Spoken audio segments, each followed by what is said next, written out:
नमस्कार, मेरा नाम अंकुश पांडे है। ये वीडियो मैं एसएससी सीएचएसएल एग्जामिनेशंस में जो बच्चे डीवी के लिए जा रहे हैं या फिर जो फ्यूचर में कभी डीवी वगैरह देंगे उनके लिए बना रहा हूँ, क्योंकि बहुत सारे लोगों का, जैसा कि अभी हम लोग जानते हैं कि मैक्सिमम जो पोस्ट्स हैं सीएचएसएल के थ्रू फिल होने वाली, पहले एलडीसी की पोस्ट हुआ करती थी, लेकिन अभी जो पोस्ट है मैक्सिमम वो है आपकी पीए और एसए की पोस्ट्स आती हैं। मतलब मिनिमम 70% जो सीट्स या फिल होती हैं एसएससी सीएचएसएल में वो पीए एसए की सीट होती है। तो मैं, कुछ लोगों ने मेरे से सवाल पूछा, चूँकि मैं सीएचएसएल 2017 से सॉर्टिंग असिस्टेंट के लिए सिलेक्ट हुआ हूँ। अभी मुझे नौकरी करते हुए 1.5 महीने हो गए हैं। तो मेरे से कुछ लोगों ने पूछा कि इस जॉब के बारे में थोड़ा डिटेल में बताइए। तो मैंने सोचा कि मैं क्यों ना एक वीडियो बना दूं और लोगों को बता दूं, मतलब वीडियो का लिंक शेयर कर दूं, क्योंकि टाइप करके बताना बहुत मुश्किल था। फेसबुक पर कई सारे लोगों ने मुझसे पूछा। तो सबसे पहला चीज़ है कि सॉर्टिंग असिस्टेंट मिलता कैसे है लोगों को। तो सॉर्टिंग असिस्टेंट के लिए, जैसे मान लीजिए आप जब पीए एसए का कट ऑफ क्लियर करते हैं, जो भी एग्ज़ाम होता है आपने पीए एसए प्रेफरेंस में डाला है, उसका कट ऑफ आपने क्लियर किया, तो अगर आपके प्रेफरेंस के हिसाब से वो पे मिल गया आपको पीए एसए, तो उसके बाद एक आता है फॉर्म जो आई थिंक सर्किल एलोकेशन कहलाता है, या सर्किल एलोकेशन ही कहलाता है। मतलब उसमें स्टेट्स बताते हैं, 25-26 है पोस्टल डिपार्टमेंट में, तो आप उसके हिसाब से अपना एलोकेशन डाल सकते हैं। तो उसमें आपके रैंक के हिसाब से आपको सर्कल मिलेंगे। कोशिश ज़्यादातर रहती है कि लोगों को नज़दीक ही मिल जाए, लेकिन यूपी, बिहार, दिल्ली में चूँकि भीड़ ज़्यादा रहता है तो बहुत लोगों को उनके मन लायक पोस्टिंग ना मिलती हो, हरियाणा, पंजाब में भी, तो आपको उस हिसाब से आपको स्टेट मिल जाएगा। स्टेट के बाद फिर से एक एलोकेशन फॉर्म आता है। कुछ स्टेट्स जो जहाँ कम सीट्स होते हैं, तो वो कभी कभी क्या करते हैं कि एलोकेशन फॉर्म नहीं भेजते हैं, वो रैंडमली ही आपको एलोकेट कर देते हैं। अदरवाइज कैडर प्रेफरेंस तो पूछा जाएगा आपसे। अगर मान लीजिए वहाँ पे कैडर कहलाता है, जैसे पोस्टल असिस्टेंट होता है, उसी तरह से एक सॉर्टिंग असिस्टेंट होता है, और फिर पोस्टल असिस्टेंट कुछ विशेष डिपार्टमेंट जैसे हेड ऑफिस में, सर्किल ऑफिस में, ऐसी सब जगहों पे आपको मिल जाता है। तो उसके लिए रैंक वगैरह रहता है, तो लोग अपना प्रेफर करते हैं अपने हिसाब से। तो जैसे मेरा यूपी सर्कल में हुआ था, तो यूपी सर्कल में मेरे को आया था ये पोस्टल असिस्टेंट, सॉर्टिंग असिस्टेंट का जो एलोकेशन फॉर्म भरने के लिए मैंने भरा था।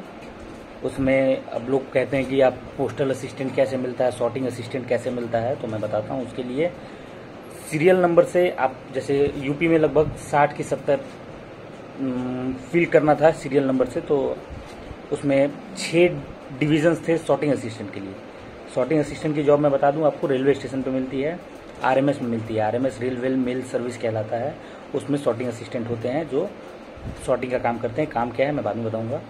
अभी तो मैंने फॉर्म फिल किया था, चूँकि मैं बिहार से हूँ, मैं बिहार बक्सर से हूँ, तो मैंने भरा था इसका फॉर्म।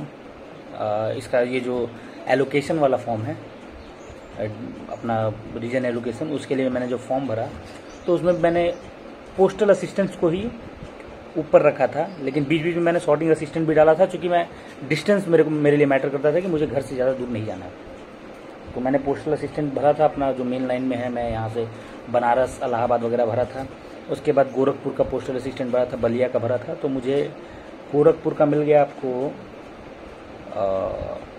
सॉर्टिंग असिस्टेंट मिल गया। मैंने, मतलब ये मेरा 13वां प्रेफरेंस था, जो 60-70 भरते हैं लोग, तो उसमें 13 प्रेफरेंस था मेरा गोरखपुर सॉर्टिंग असिस्टेंट। उससे पहले एक और सॉर्टिंग असिस्टेंट भरा था, वो मेरा था इलाहाबाद का सॉर्टिंग असिस्टेंट, तो वो मेरे को नहीं मिल पाया, क्योंकि मेरा रैंक जो भी हो, मेरा रैंक था 2569 था यूआर से, टोटल रैंक था, मतलब मैं यूआर कैटेगरी से हूँ। तो सीएचएसएल 2017 में मेरा ये रैंक था ऑल इंडिया। और अगर सिर्फ पोस्टल असिस्टेंट और सॉर्टिंग असिस्टेंट वाले लिस्ट के रैंक की बात की जाए, तो उसमें मेरा 1218 रैंक था, जिससे पिछले साल यूपी में अच्छी खासी सीट थी, तो मुझे यूपी मिल गई और मैं सॉर्टिंग असिस्टेंट के रूप में काम कर रहा हूँ। अब लोगों ने पूछा कि सॉर्टिंग असिस्टेंट में वर्कलोड कैसा है, काम कैसा होता है, तो मैं बता दूं कि सॉर्टिंग असिस्टेंट जो जॉब है उसमें 2 तरह के ऑफिसेज होते हैं, 3 तरह के ऑफिसेज होते हैं। कभी कभी आपको मिलेगा ये एक आरएमएस तो मिलता ही है। आरएमएस में क्या है कि एक डिवीज़न ऑफिस होता है, और उस डिवीज़न ऑफिस के अंडर में एनएसएच आते हैं, आईसीएच आते हैं। अब आरएमएस में पार्सल का काम होता है। पार्सल को, मतलब हमारा काम ये होता है कि हम जो भी पार्सल, स्पीड पोस्ट और रजिस्ट्री पोस्ट आते हैं उनको सॉर्ट करते हैं। जैसे मान लीजिए कि किसी मेल गाड़ी से या फिर जो भी अपनी ट्रेन से मेल आई है तो उस मेल को हम सॉर्ट करके पूरे ज़िला में जो बांटा जाता है उसका सॉर्टिंग हमें ही करना होता है। तो उसके लिए सॉर्टिंग लिस्ट याद की जाती है कि कौन सा मेल कहाँ जाएगा। बहुत थोड़ा डिफ़िकल्ट काम है, तो ये आपको सीखने में कुछ समय लगेगा। और जिनको नहीं आता है उसके लिए फिर कंप्यूटर का काम है, जो मतलब रिसीव डिस्पैच करना रहता है। तो ये जनरली नए लोग करते हैं, मैं भी अभी यही करता हूँ, मैं भी सीख रहा हूँ। तो ये एक काम हुआ। और फिर लोग कहते हैं कि नाइट ड्यूटी मिलती है। नाइट ड्यूटीज़ में आपको 28 दिन में 13 रात केवल नौकरी करनी रहती है। तो ये सही बात है, लेकिन समस्या यहाँ पे ये आती है कि सब जगह नाइट ड्यूटी नहीं मिल सकती है आपको। नेशनल सॉर्टिंग हब्स जो होते हैं, जहाँ पे बड़ा काम होता है, उन जगहों पे 3-3 शिफ्ट, 2-2 शिफ्ट, अलग अलग शिफ्ट चलते हैं। दिन में 2 शिफ्ट चलते हैं, ऐसा भी होता है कहीं कहीं 1 शिफ्ट चलता है। जैसे मैं गोरखपुर डिवीज़न में हूँ, मेरा ऑफिस जो है, मैं RMS मऊ में हूँ, जो गोरखपुर डिवीज़न के अंदर में आता है। मऊ एक शहर है, बनारस से 100 किलोमीटर की दूरी पे है, गोरखपुर से भी 100 किलोमीटर की दूरी पे है। तो वहाँ पे मुझे ड्यूटी मिली है। और मेरे यहाँ जहाँ मैं काम करता हूँ वहाँ पे सॉर्टिंग का काम केवल रात में होता है।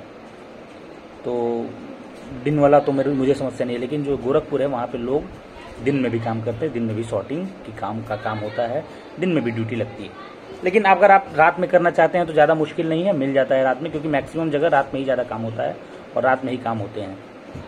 और बहुत सारे ऐसे जगह मिलेंगे जहाँ दिन में काम नहीं होता है, लेकिन रात में हर जगह होता है।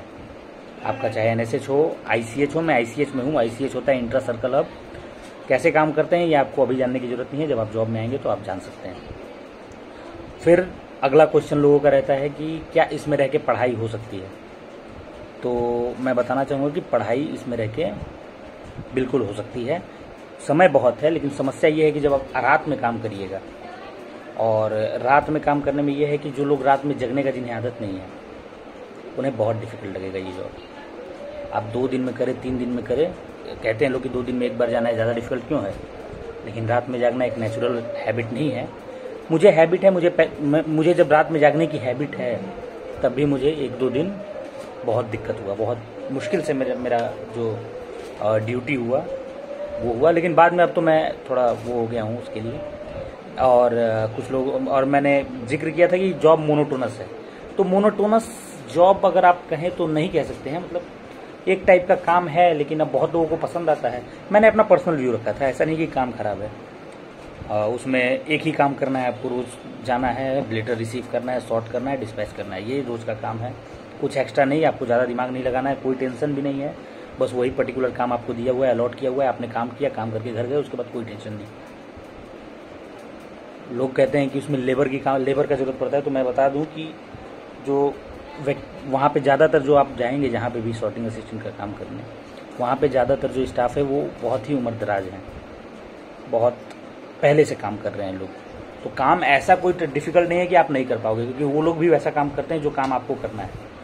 समस्या यहाँ पे ये खड़ी होती है कि वहाँ पे कभी कभी आपको जहाँ जाएंगे वहाँ MTS की कमी हो। MTS को लोग मेलमैन कहते हैं। तो मेलमैन की कमी होती है, तो वहाँ पे आपको लेबर की तरह तो नहीं कहूँगा मैं, फिजिकल काम करना पड़ सकता है।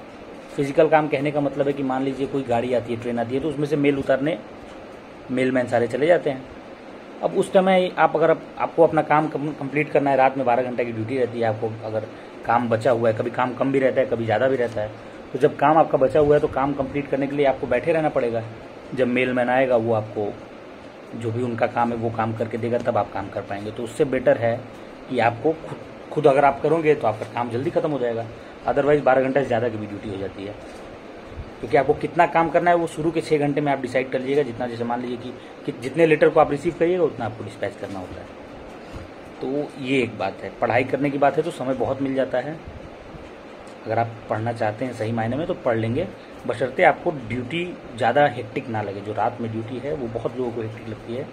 मेरे साथ के कई लोग हैं, मैं गोरखपुर डिवीज़न में आया तो वहाँ 16 लोग मेरे साथ सिलेक्ट हुए थे, तो उन्होंने वो जॉब कर रहे हैं। तो बहुत लोगों को, कुछ उसमें से कुछ लोग दिन में भी कर रहे हैं गोरखपुर में। और मैंने मऊ चुना, मऊ चुनने का अवसर मिला, मतलब वहाँ पे रैंडमली डिस्ट्रीब्यूट करते हैं। मुझसे पूछा गया कि आपको क्या चाहिए, मैंने मऊ बता दिया। मऊ मेरे घर से 80 किलोमीटर दूर है, तो ये है। और जो आप लोग बोल रहे थे कि 28 दिन में 13 नाइट ड्यूटी होती है, वो किस प्रकार होती है मैं बता दूं कि 6 नाइट आप लगातार काम करिए, 7वां नाइट आपका ऑफ होता है। जैसे फॉर एग्जांपल हमें 6 दिन पे एक ड्यूटी मिलती है ऑफ। जैसे सैटरडे तक ड्यूटी करने पे संडे को ऑफ मिलता है, तो हमारा एक ऑफ तो बन नहीं सकता है, क्योंकि हम लोग एक दिन जो काम करते हैं वो 2 दिन का काम होता है, ऐसे किया जाता है। तो इसीलिए हमें 12 दिन के बाद जो 14वां दिन होता है वो ऑफ मिल जाता है। 12 दिन यानी 6 ड्यूटी। फिर और एक बात है कि हमें पब्लिक हॉलीडेज़ की छुट्टी नहीं मिलती है।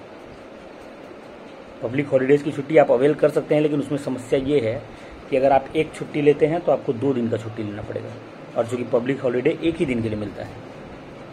और भी है कुछ अलग अलग, मैंने अलग अलग जो ऑफिसेज होते हैं उसमें जो हेड होते हैं, जो भी सब रिकॉर्ड ऑफिसर्स या हेड रिकॉर्ड ऑफिसर्स जो भी होते हैं, उन लोगों ने अपने अपने जोन के लिए, अपने अपने RMS ऑफिस के लिए अलग अलग नियम बना के रखा है। तो कहीं कहीं होता है कि छुट्टी नहीं मिलती है, उन्हें ओवर टाइम दिया जाता है। ओवर टाइम का रेट काफ़ी कम है, तो ये थोड़ा डिबेटेबल टॉपिक है, वो हमारे मतलब का नहीं है। मुझे जो बताना था मैंने आप लोगों को बता दिया। और सैलरी की बात है तो सैलरी 2400 ग्रेड पे है। कहीं अब और कुछ इसमें ऐसा कुछ है नहीं, कहीं कोई कनेक्शन किसी से नहीं है कि कहीं आप सोचते होगे कभी कि इधर उधर से भी कुछ पैसा आ जाए, तो कोई पैसा इधर उधर से नहीं आता है इसमें। बिल्कुल बैकडोर जॉब है। आपको ऑफिस में काम करना है, रात में काम कीजिए, दिन में निकलिए, आप जोइए। आपको 36 घंटे तक कोई पूछने नहीं आएगा आप क्या कर रहे हैं क्या नहीं कर रहे हैं। मैं अपने घर भी आ जाता हूँ कभी कभी, ऐसे मैं वहीं रहता हूँ, और फोर्टनाइट ऑफ में मैं घर आ जाता हूँ। अभी मैं घर पे से ही वीडियो बना रहा हूँ। और जहाँ तक है पब्लिक हॉलीडे के बारे में मैंने बता ही दिया। मैं जहाँ पे हूँ वहाँ पे उस हॉलीडे के बदले किसी और दिन छुट्टी मिल जाती है। आप 2 छुट्टी जुटाओ और 2 छुट्टी के बदले एक ऑफ ले लो, ठीक है। एक ऑफ ले लोगे, एक ड्यूटी ऑफ ले सकते हो, ऐसे वो 2 दिन का ही ऑफ कहलाता है। वो लोग कहते हैं कि रात के 6 से रात के 12 बजे तक आपने एक दिन का ड्यूटी किया, अब 12 से 6 आपने अगले दिन का ड्यूटी कर दिया। इस तरह से काम करता है। और बाकी मुझे तो नहीं लगता कुछ बच रहा है। सॉर्टिंग असिस्टेंट सैलरी वगैरह तो आप लोगों को पता चल ही जाता होगा। जो 2400 ग्रेड पे की सैलरी है वही हमें मिलती है। XCT, YCT, ZCT सबके लिए है। मेरा सिलेक्शन तो अभी नहीं हुआ है, अभी DV बाकी है। मेरी मार्क्स हैं 556 CGL 2017 में, तो मैं उससे जॉब लेने की सोच रहा हूँ। लोग कह रहे हैं कि आप सॉर्टिंग असिस्टेंट की जॉब ख़राब है क्या, कि आप वो लोग जॉब लेना चाह रहे हैं। तो मैं कहूँगा कि ऑफिस जॉब नहीं है ये। आप मतलब जो ट्रेडिशनल गवर्नमेंट जॉब्स होती हैं उस टाइप की जॉब नहीं है। इसमें काम करना पड़ता है, ऐसे बैठ के करने वाली जॉब नहीं है। बाकी जॉब्स भी बैठ के करने वाली नहीं है, लेकिन ऑफिस जॉब एक होती है, तो आदमी वो खोजता है। और सिंस मैं लोग कहते हैं कि आप माने तैयारी करने का ऑप्शन है, तो तैयारी करते रहेंगे, जॉब मिलेगी तब ना। सिचुएशन देख के लग रहा है कि आगे चल के जॉब ही ना मिले। दूसरा और चीज़, प्रमोशन का एस्पेक्ट उतना अच्छा नहीं है इसमें, क्योंकि अगर आप खुद कुछ नहीं करते हैं तो आप लास्ट टाइम तक सॉर्टिंग असिस्टेंट ही रह जाएंगे। वो जो जनरल इंक्रीमेंट होता है उसी तरह से आपका इंक्रीमेंट बढ़ेगा, सैलरी बढ़ती जाएगी, लेकिन आप ऐसा नहीं कि कोई माने लीड मिलेगा, कोई ऐसा प्रमोशन मिलेगा जिसमें अचानक से 5000 10,000 सैलरी बढ़ जाता है। तो ये मतलब आप तैयारी वगैरह करना चाहते हैं तो उसके लिए अच्छी जॉब है, लेकिन बशर्ते आप कहीं निकल जाएं। अदरवाइज जीवन भर सेम काम करना है, कोई वैसा भी बात नहीं है। बहुत लोग इन्जॉय करते हैं, घर के पास नौकरी रहता है, और चूँकि साल भर में लगभग 130-40 दिन से ज़्यादा ड्यूटी करना है नहीं रात से, तो लोग इन्जॉय करते हैं, बहुत लोग इन्जॉय करते हैं। बाकी छुट्टी वगैरह सब वही व्यवस्था है। बस ये आप समझ लीजिए कि अगर आपको एक ऑफ लेना है तो आपको अपना 2 छुट्टी गैप कराना होगा। उसके बाद आप ऑफिस में जाइएगा तो और भी उपाय हैं छुट्टी बनाने के, वो आप जब जॉब मिलेगा तो आप सीख जाएंगे। कोई ऐसा टेंशन वाला जॉब नहीं है कि आपको छुट्टी चाहिए तो कोई प्रेशर बनना है ना। आपको छुट्टी चाहिए, आप एप्लीकेशन लिखिए, आपको छुट्टी मिल जाएगी। और एक ड्यूटी ऑफ होता है, उसका मतलब 2 ही दिन होता है। ऐसा नहीं है कि आपको कुछ वो मतलब एक छुट्टी के लिए 2 दिन का छुट्टी हटाना पड़ रहा है। फॉर एग्जांपल मान लीजिए मेरा ड्यूटी 14 तारीख को है, तो मेरे को 14 और 15 दोनों दिन ऑफ मिलेगा। मैं 16 को फिर ड्यूटी जाऊँगा, तो मेरा ड्यूटी मतलब वही 2 दिन ऑफ मिल चुका है मेरे को। ऐसा ही होता है, एक जो हम लोग कहते हैं 2 ऑफ, फोर्टनाइट ऑफ कहलाता है, या फिर और भी बाकी सारी। तो आप लोग देख लीजिए, मैंने बस ये वीडियो बनाया। बहुत लोग मेरे से सवाल कर रहे थे, मैंने फेसबुक पे एक पोस्ट डाला था। उस पोस्ट से मैंने खुद के लिए पोस्ट डाला था, और कुछ लोगों ने ये टाइपिंग वगैरह के बारे में पूछा था मेरे से, तो उसका हेल्प करने के लिए मैंने डाला था। तो लोगों ने मेरे से सवाल किया, तो मैंने सोचा कि बहुत लोगों के ऐसे जब 2-4 लोग के हैं तो ऐसे 50 लोग होंगे, कई लोग होंगे, तो उनके लिए एक वीडियो बना दूँ जिससे शायद थोड़ी हेल्प हो जाए। क्योंकि इतने सारे पोस्ट प्रेफरेंसेस होते हैं, तो मैं बता रहा हूँ कि ये अपना सॉर्टिंग असिस्टेंट और पोस्टल असिस्टेंट के बारे में मैं थोड़ा बहुत जानता हूँ, क्योंकि सॉर्टिंग असिस्टेंट तो खुद हूँ, उसके बारे में सारा कुछ मैंने बता दिया। बाकी प्रेफरेंस की बात है तो मैं बताता हूँ, मिनिस्ट्री की जॉब्स अगर आपको काम चाहिए, वर्कलोड कम चाहिए, तो वो बेहतर होती है सॉर्टिंग असिस्टेंट और पोस्टल असिस्टेंट में। लेकिन काम कितना भी कम हो, आप ऑफिस में पढ़ाई नहीं कर सकते हैं। तो सॉर्टिंग असिस्टेंट एक ऐसी जॉब है जो आपको घर पे ज़्यादा रहने का समय देती है, तो आप इसमें रह के कोई भी चीज़ का पढ़ाई या फिर कुछ भी एक्स्ट्रा एक्टिविटी कर सकते हैं। और बाकी कोई सवाल हो तो बताऊं। और कुछ लोग ये एग्ज़ाम वगैरह का, टाइपिंग वगैरह के बारे में पूछ रहे थे, तो देखूंगा कभी और उसके बारे में कोई पोस्ट डाल दूंगा या फिर वीडियो बना दूंगा। मेरे को जानकारी है, इसलिए मैं सोच रहा हूँ कि मैं हेल्प कर दूँ, और कुछ ऐसा नहीं है। चलिए ठीक है, थैंक यू।